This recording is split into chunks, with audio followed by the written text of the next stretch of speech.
Hello everybody, it's Paul Neeson with Torah Life Ministries, and this is the Torah portion for this coming Shabbat. We're up to the numbers 13:1 to 15:41. This is the 37th reading in this year's Torah cycle, and we're going through the whole Torah cycle, and then at the end of this biblical year, we go through it all over again, and that's what we keep doing until Messiah returns, and that's the way it's been since he was here and beyond that.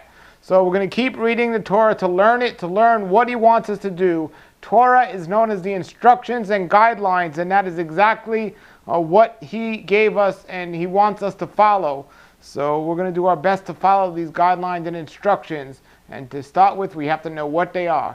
When it says in Hosea, my people are destroyed for lack of knowledge, in the Hebrew it actually says, my people are destroyed for lack of knowledge of Torah. Because we all have knowledge. But it's the lack of the instructions, the knowledge about the instructions is why we perish at a time when we shouldn't be perishing. So we're going to look at this here, and we're going to start off in Numbers chapter 13. It says, our Creator spoke to Moses saying, and we continue the pattern with Moses being the messenger. And when people say the Mosaic law, no, Moses didn't make up any law. He was just telling us the guidelines and instructions that our Creator told him to tell the people. So it's really a law of our Creator. And that's mistake number one, because when we call it the Mosaic law, it's easy for some people to say that these instructions came from a man. But when we call these the guidelines and instructions of our Creator, there's no getting around that, and we're all held accountable for his guidelines and instructions. So our Creator spoke to Moses saying, send men for you, and they shall spy out the land of Canaan, which I am giving you, to the sons of Israel. You shall send one man from the tribe of his fathers, one man, every one leader among them. Send men for you, they shall spy out the land of Canaan, which I am giving you to the sons of Israel. You shall send one man for the tribe of his fathers, one man, every one a leader among them.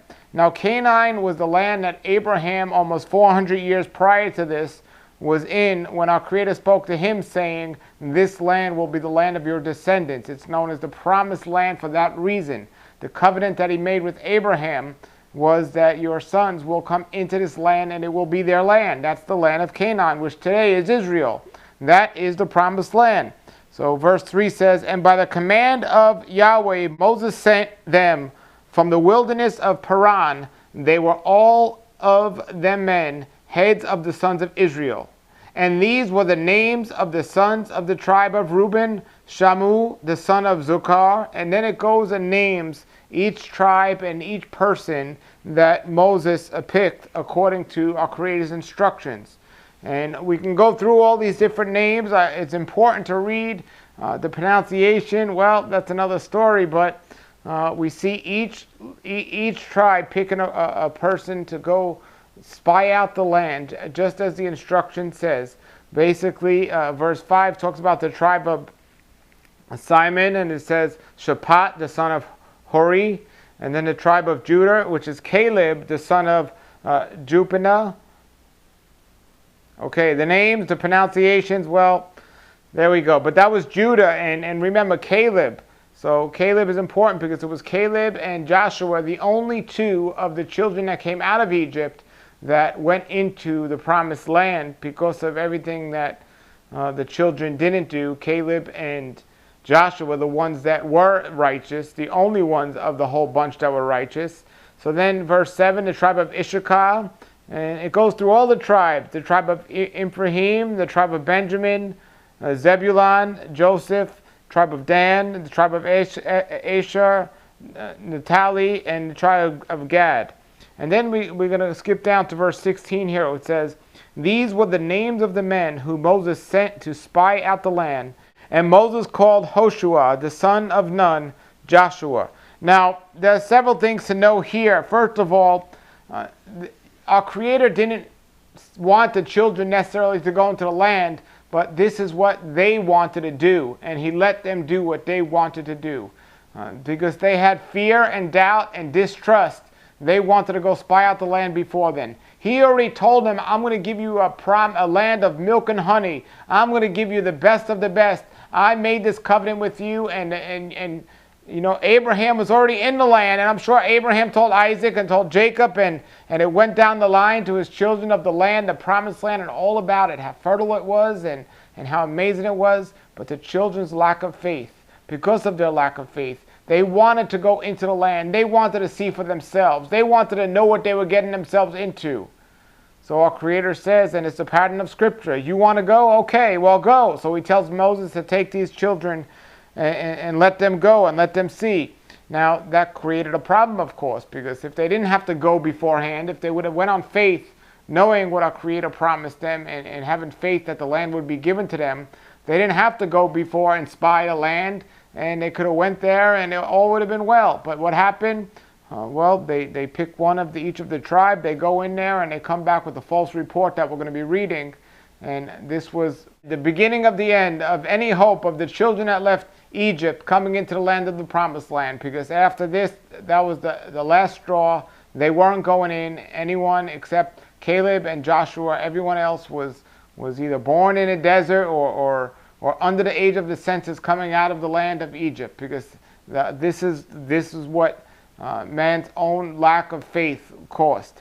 So first of all, they were in the desert for 40 years when they could have only been there for 40 days. And now this. And there was a lot between this, but this was the end. So verse 16, these were the names of the men whom Moses sent to spy out the land. And Moses called Hoshua, the son of Nun, Joshua. And Moses sent them to spy out the land of Canaan, and said to them, you go up this way into Negev, and go up into the hills. And you shall see the land, what it is, and the people who are living on it, whether it is strong or feeble, whether it is few or many, and what the land is in which they live, whether good or bad, and what are the cities in which they live, whether in camps or fortresses. Now, much of this they should have already known. It was passed down to them because Abraham was already in the land. But, of course, the cities grow and things change, and they wanted to know. But all they had to do was ask our Creator, and he would have told them if he wanted them to know. But what he did want them to know was that they would be getting the land. It was promised to them. They didn't have to go and do this, but they did this. So Moses gave them the instructions. Verse 20, and what the land is, whether it is fat or lean, whether wood is in it or not. And you shall make yourself strong and take the fruit of the land. And it was the days of the first ripen of the grapes. So those were the instructions to go out. And then, of course, the children went. In verse 21, it says, and they went up and spied out the land from the wilderness of Zin to Rohab, coming into Hamath. And they went up into Negev, and they came into Hebron. And Admin, Shishai, and Tamarai, the sons of Anak, were there. And Hebron been built 7 years before Zion in Egypt. And they came into the valley of Eshcol, and cut down from there a branch of one cluster of grapes, and they carried it on a staff by two, also of the pomegranates and the figs. Now, folks, this wasn't just a little branch that they broke off and they were carrying it. This was something that it took all of them to carry. So they went and they got their fruit. They didn't just get a little fruit. And if there was any doubt that they were spying, they weren't good spies, because if I'm looking at my fruit tree out my window and I see a nice cluster of fruit hanging off a branch, and then I look out there the next day and there's no fruit, it's going to raise suspicion. Something's going on, something's happening. Verse 24, the place was called the Valley of Eshcol, because the cluster which the sons of Israel cut from there. And they returned from spying out the land at the end of 40 days. So 40 days they spied out the land. We know that they were there for 40 days carrying these fruits.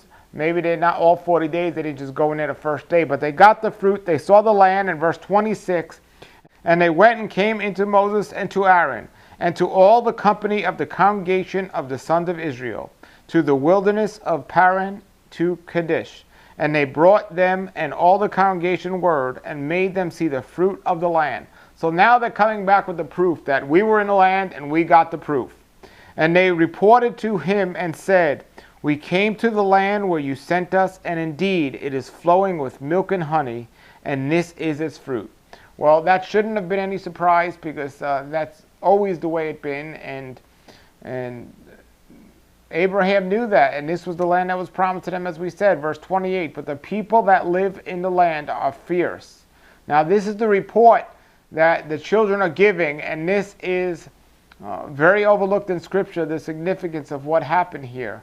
It says, "But the people that live in the land are fierce, and their cities are walled up, very great. And also we have seen the children of Anak there." So now they're giving him this report, and instead of showing the faith, the children start to fear. Verse 29, "Amalek lives in the land of the Negev, and the Hittite, and the Jebusite, and the Amorite live in the hills. And the Canaanite is living by the sea and besides the Jordan. And Caleb stilled the people before Moses and said, 'We will certainly go up and we will seize it, for we are able to do it.'" So again, that was Caleb, one of the only two to go back into the promised land that left Egypt after the census. And he's encouraging the people that we will go. He had no doubt amongst him. He had faith. He was a man of faith. And verse 31, "And the men who had gone up with him said, 'We are not able to go up against these people, for it is stronger than we.'" So now you have a split. You have the children, all the children that went in, and one of them was Caleb saying, "We will go and we will take the land." But then you have the other children that went with him saying, "We can't take the land. It is too strong." And now, didn't our Creator say He was going to give them the land? So now, once again, they're doubting Him, and so now the people have to make a choice. And there's another verse in the Scriptures that say, "Today I stand before you, to choose life or death. You can't have it both ways. If I'm your Creator, choose me, and if Baal, choose him." Baal being one of the pagan gods. And the people stood there and answered not a word. Well, that would have even been good if the people stood here and didn't answer not a word, but they didn't even do that. It's like our Creator said, "Today I'm standing here before you with Caleb as my witness, confirming we will go in, we will take the land."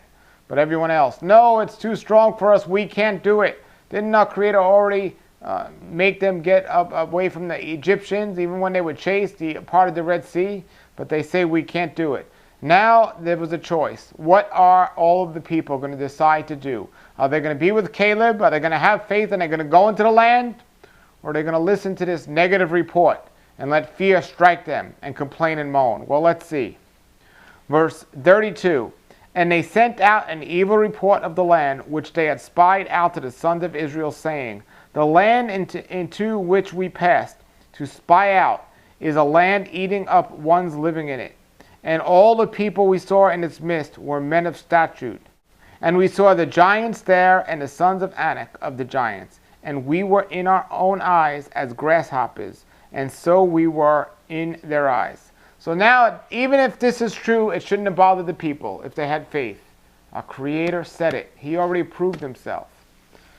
In chapter 14, we're going to go to now, and we're going to see the lack of faith still that the children had.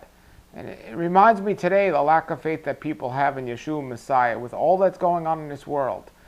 It seems so bad, but He has this wonderful gift and promises us the freedom, just like the children got from Egypt. They weren't let out into the desert to be slaughtered. They were let out into the desert to go to the promised land. Same thing we got here. When you accept Yeshua Messiah, you're not doing this for your life to be worse. You're doing this to have life, for your life to be better. And even though it might seem more difficult at times and even harder, we know the promise of Yeshua Messiah. We either do or we don't. We either have faith in Him or we don't. Well, the children had a choice here to make. Let's look what they did. Verse 14, or chapter 14. "And all the congregation lifted up their voice and cried, and the people wept during the night." That right there, folks, is a scripture that says so much. I'm going to read it again. "And all the congregation," so now this is all of the congregation. It doesn't say some of them, it doesn't say most of them, it says all of the congregation. So all of the community lifted up their voice and cried. So they were yelling and screaming and crying, and the people wept during that night. So they were crying the whole night. "And all of the sons of Israel murmured against Moses and against Aaron, and all of the congregation said to them, 'Oh, that we had died in the land of Egypt, or in the wilderness. Oh, that we had died.'" Well, first of all, we now know that it wasn't all of the congregation. Moses and Aaron wasn't going against themselves. So now we know here that it was the children against Moses and Aaron. And in verse 3, they first question our wonderful Creator, and then they question if they should have even have left Egypt, as they say. And why is Yahweh bringing us into the land to fall by the sword? Our wives and our infants have become a prey. Is it not good for us to return to Egypt? And they said each to his brother, let us give a leader and return to Egypt. So now they're talking about going back to Egypt, lack of faith, going right back to the slavery they came from. And unfortunately, this happens a lot today with believers.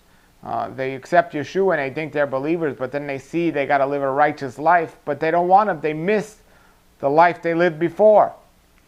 So they go right back. And I mean, can you imagine the emotions? I mean, we've already seen the children get Yahweh so upset so many times. But this, they were promised this land. And now they're talking about going back to Egypt after all they saw and after all he did to take them out. Verse 5, and Moses and Aaron fell on their faces before all of the assembly of the congregation of the sons of Israel. So all that were gathered, so Moses and Aaron fall on their faces. And Joshua the son of Nun, and Caleb the son of Jubinah, of those who spied out the land, tore their garments.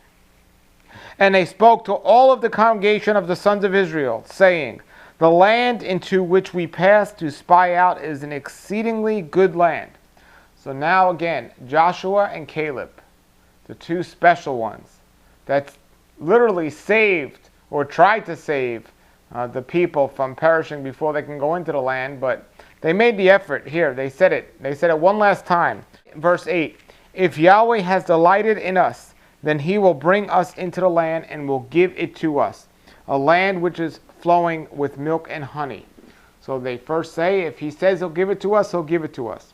Verse 9, only do not rebel against Yahweh, and you do not fear the people of the land, for they are our bread, and their defense has turned away from them. And Yahweh is with us. Do not be afraid of them. That is the heart of a righteous, faithful man right there. Verse 10, and all the congregation said to stone them with stones. And the glory of Yahweh appeared in the tent of meeting to all of the sons of Israel. Now that is probably one of the most packed verses in just short sentences that you'll see in all of Scripture. This chapter, these two last chapters I read is powerful.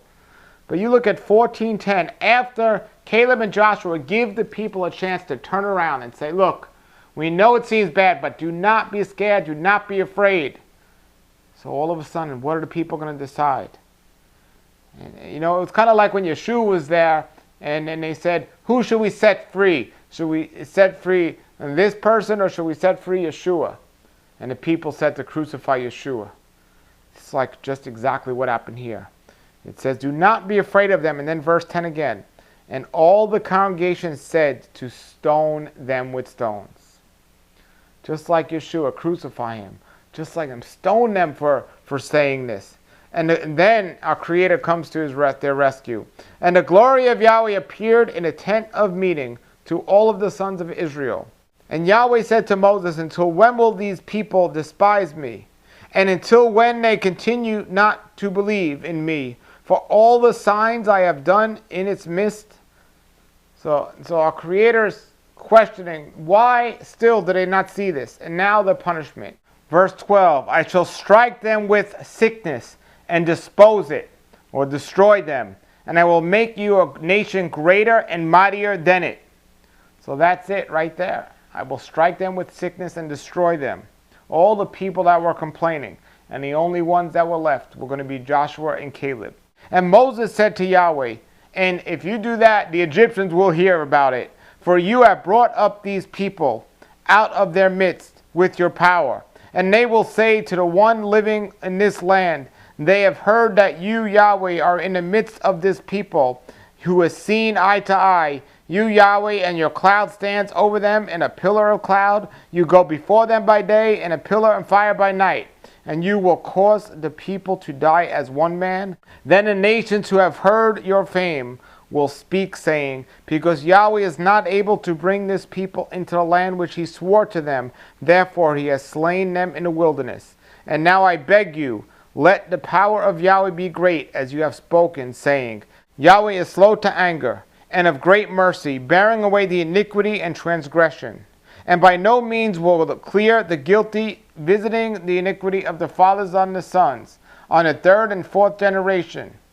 Moses continues in verse 19, I pray, forgive the iniquity of these people according to the greatness of your mercy, as you have gone with the people from Egypt, even until now. So Moses was not just representing the people. Moses was keeping Yahweh in his anger from doing something that would not look good in the land. And Moses was really stepping out here because our Creator could have really rebuked him. But our Creator replies, verse 20, and Yahweh said, I have forgiven according to your word, but as I live, all the earth shall be filled with the glory of Yahweh. For all the men who are seeing my glory, and my miracles which I have done in Egypt and in the wilderness, and have tried me these 10 times, and have not listened to my voice, they shall not see the land which I have sworn to their fathers. Ye, not one of these who provoked me shall see it. Well, that's their consequence right there. There it is. Over and over again, they were murmuring against me since I took them out of the land successfully. And their problem, I won't completely destroy all of this, but none of these men that are murmuring will see the promised land. Verse 24, now the reward for the righteous. And my servant Caleb, because there is another spirit in him, and he is fully following me. Fully following me. You hear that? Not sometimes, fully following me. I shall bring him into the land into which he has gone, and his seed shall possess it. And the Amalekite and the Canaanite were living in the valley. Tomorrow turn and pull up stakes for yourselves going into the wilderness, the way of the sea of reeds. Verse 26, and Yahweh spoke to Moses and to Aaron, saying, how long shall I bear with this evil company who are murmuring against me? I have heard the murmurings of the sons of Israel, which they are murmuring against me. Say to them, as I live, says Yahweh, and surely as you have spoken in my ears, so I will do to you. Your dead bodies shall fall in this wilderness, even your numbered sons, as to your whole number, from 20 years old and upward, in that you have murmured against me. You shall certainly not come into the land which I have lifted up my hand to cause you to live in it. So everyone here over 20 years old that was part of the census that's murmuring against him is not going to enter the land. And then it goes on to say, except Caleb the son of Jephunneh and Joshua the son of Nun. So those are the only two that are going to go in from this group, except for the children that are under 20 that were under the census when they came out of Egypt. Verse 31, as for your infants to whom you have said, they shall be as prey, I shall bring them in, and they shall know the land which you have rejected. As for you, your carcasses shall fall in the wilderness, and your sons shall be shepherds in the wilderness 40 years, and shall bear your fornications until your carcasses are wasted in the wilderness. By the number of the days in which you spied out the land, 40 days, a day for each year, a day for a year, you shall bear your iniquities 40 years. You shall know my alienation from you.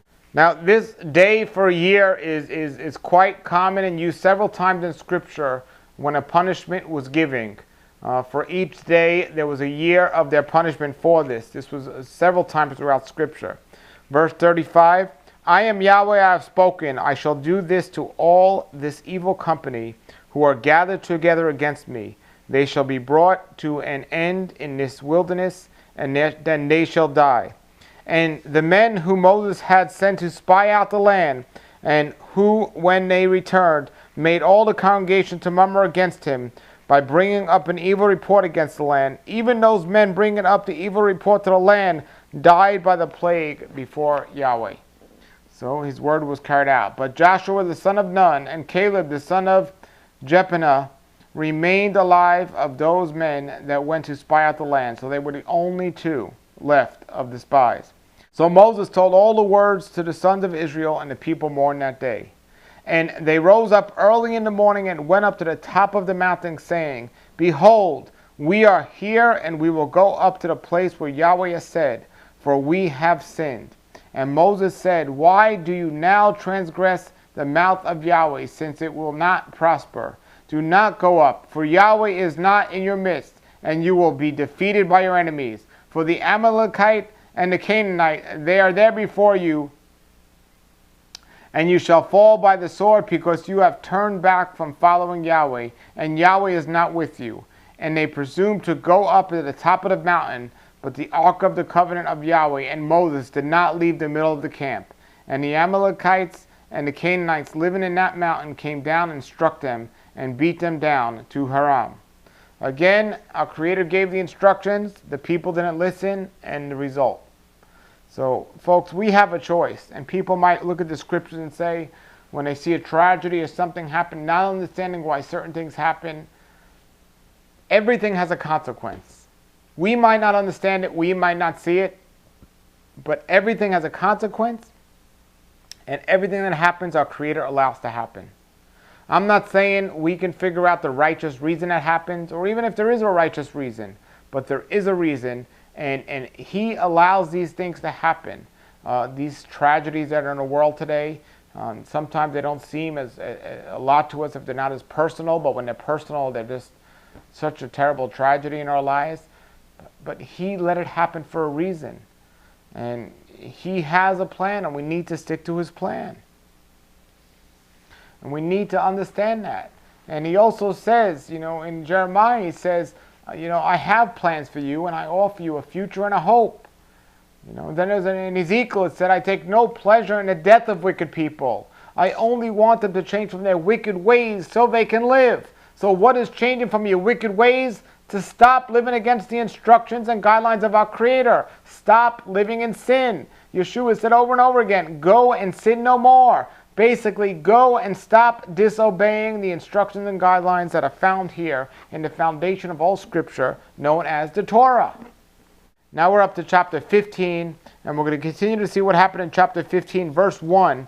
And Yahweh spoke to Moses, saying, speak to the sons of Israel, and say to them, when you have come to the land of your dwellings, which I am giving to you, then you shall prepare a fire offering to Yahweh, a burnt offering or a sacrifice, in fulfilling of a vow, or as a free will offering, or in your appointed seasons, to make a smooth fragrance to Yahweh, out of the herd or out of the flock.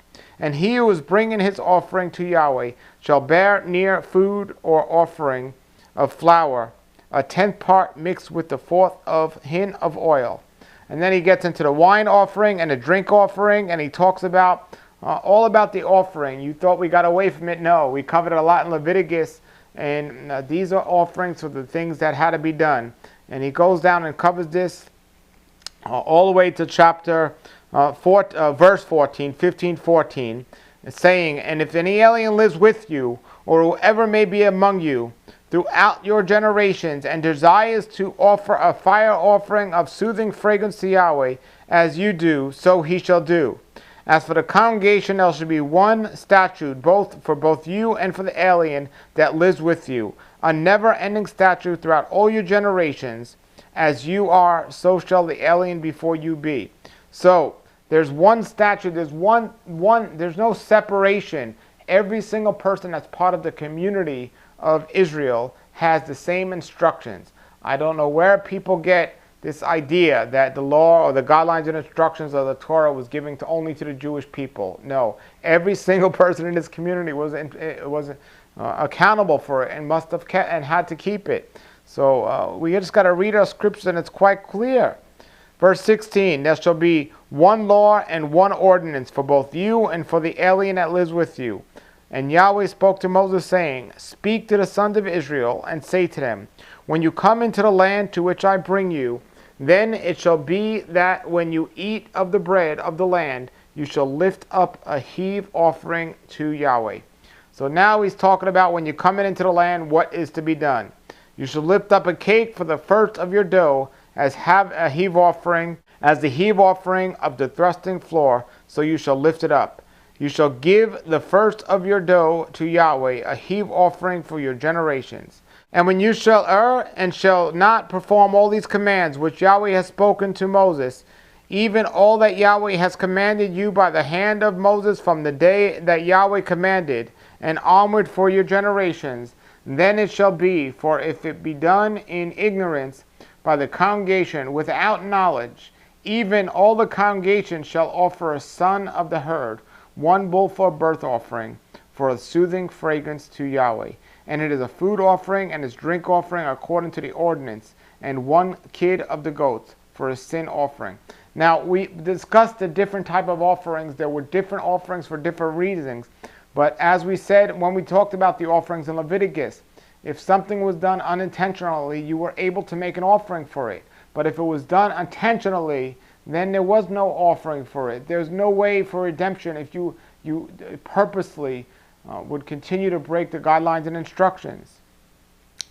Verse 25, and a priest shall atone for all the congregation of the sons of Israel, and it shall be forgiven them. For it was in ignorance, and they have brought their offering of fire to Yahweh, and their sin offering before Yahweh for their error. And all the congregation of the sons of Israel, and the alien that lives among them, shall be forgiven. For as to all the people it was in ignorance. They didn't know, they didn't do it on purpose.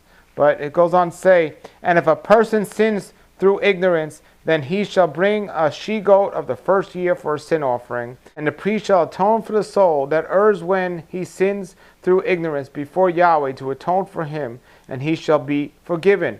Both the native and the sons of Israel, and the alien that lives among them, one law shall be to you for him who acts in error. Now, we don't have the sacrifice anymore today, but we have Yeshua's grace. For those that sin in ignorance, his grace will cover us. That's the sin offering. Yeshua is that offering. That's what grace is. When we sin, when we transgress, when we don't meet the mark, when we miss the mark in ignorance, we didn't do it on purpose. We didn't want to do it. Our heart didn't want to do it, but we did it. Well, Yeshua is there for us.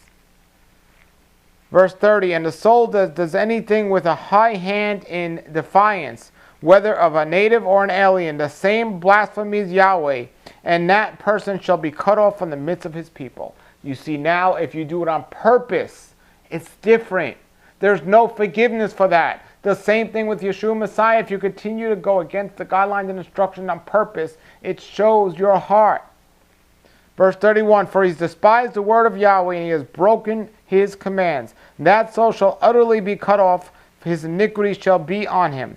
And while the sons of Israel were in the wilderness, they found a man gathering sticks on the Sabbath. And those who found him gathering sticks brought him to Moses and Aaron, and to all the congregation, and they put him under guard, for it had not been declared what should be done. And Yahweh said to Moses, surely the man shall die. All the congregation shall stone him with stones outside the camp. And the congregation brought him outside the camp and stoned him with stones, and he died, as Yahweh had commanded Moses. Listen, folks, I get people ask me all the time, so that means if we pick up a stick, we're supposed to be killed on the Sabbath? Does that mean we can't pick up a stick on the Sabbath? It wasn't about picking up a stick. It was about this man's heart. Yahweh knew his heart. You know, the children didn't. That's why the children had to go to Yahweh. Moses asked Yahweh what we should do. They didn't just say, well, there's a law, you can't pick up sticks and we're going to stone you. No, he had asked Yahweh what we should do, and Yahweh knows our heart, and Yahweh knew this man's heart was evil, and he knew there was no forgiveness because he wasn't sinning out of ignorance. The man simply was going against Yahweh, and that was the result. So, you know, he knew his heart. Verse 37, and Yahweh spoke to Moses, saying, speak to the sons of Israel, and you shall say to them that they shall make themselves fringes on the corners of their garments for their generations, and they shall put a thread of blue with the fringe of each corner. And he shall be to you for a fringe, that you may look on it and remember all of the commandments of Yahweh and do them. And you do not go about after your own heart and your own eyes, after which you fornicate. Now, we see several things here. The first thing we see is that man that was just stoned for picking up the stick, what he was doing was going after his own heart, and he was with his own eyes, which caused him to fornicate. This was his issue, and right after that, Moses is giving the instructions to stay focused and not do what this man just did. This is why I believe the man was stoned. Not because he was picking up a stick, because as it says, Do not go after your own heart and your own eyes after which you fornicate. That's most likely what happened to this man. Now, that's just my idea. It doesn't say it clearly here, but that coming right after it. So it calls us to take a thread, and I have a thread here on the edges of my garments, not to forget, and to have a blue thread in the middle, and that blue thread is what represents Yeshua. It says here in this note, the verb shall be in the third person, the future tense, and can mean either he or it. But in context, it seems to be speaking of the Messiah being the authority to them by the tassel. That was from verse 39 when it says, and he shall be to you for a fringe. So we have the tassels here at the edge of our clothing, which were commanded, and the blue, which is going to be what's going to remind us of Messiah and Yeshua and the commandments of our Creator. And that's it right there. That's what they do for us. And we are commanded to do that, to look upon them, so you may look on it and remember all of the commandments. So and then it goes, and do them. So look on it, remember them, and do them. This is the significance of this. This is a direct command. If you're thinking you can keep the Sabbath and not do this, or keep any of the guideline instruction and not do this, if you believe you are Israel, whether you want to say you're grafted in or you are one of the children of the descendants of Israel, whatever you want to believe, the verse in 38 says, speak to the sons of Israel, and you shall say to them that they shall make themselves fringes on the corners of their garments for their generations, and they shall put thread of blue with a fringe of each corner. For generations. For generations, and that includes our generation today. Verse 40, that you may remember and do my commandments and be holy or be set apart to your Elohim. So anyone that says we don't have to do the commandments, well, verse 40, you should remember and do all, not some, but all my commandments. And then finally, verse 41, I am Yahweh your Elohim who brought you out of the land of Egypt to be your Elohim. I am Yahweh your Elohim. There you have it, this week's Torah portion. There's a lot in there, and it's look, he wouldn't tell us to follow the commands, to do the commands and the instructions if he didn't want us to. But he shows his mercy here to those who have the right intentions, the right heart. But because ignorance or some other reason we make a mistake. But if we purposely go against it, we will suffer the consequences. All right, if you have any comments or questions, post them below the video. And you read this over and over again so you know it more. And next week's Torah portion is going to be the 38th reading of this year's Torah cycle. Is going to be chapter 16:1 to 18:32. That's numbers 16:1 to 18:32. All right, everybody. This is Paul Neeson with Torah Life Ministries. Thanks for checking us out. Have a great Shabbat. And just get on my site, look at all my other videos, and let me know if you have any other questions. Thank you very much, and shalom, shalom. Come out of the world, oh my people, seek the truth, avoid the evil, learn Yahweh's ways, Torah Life Ministries, come out of the world.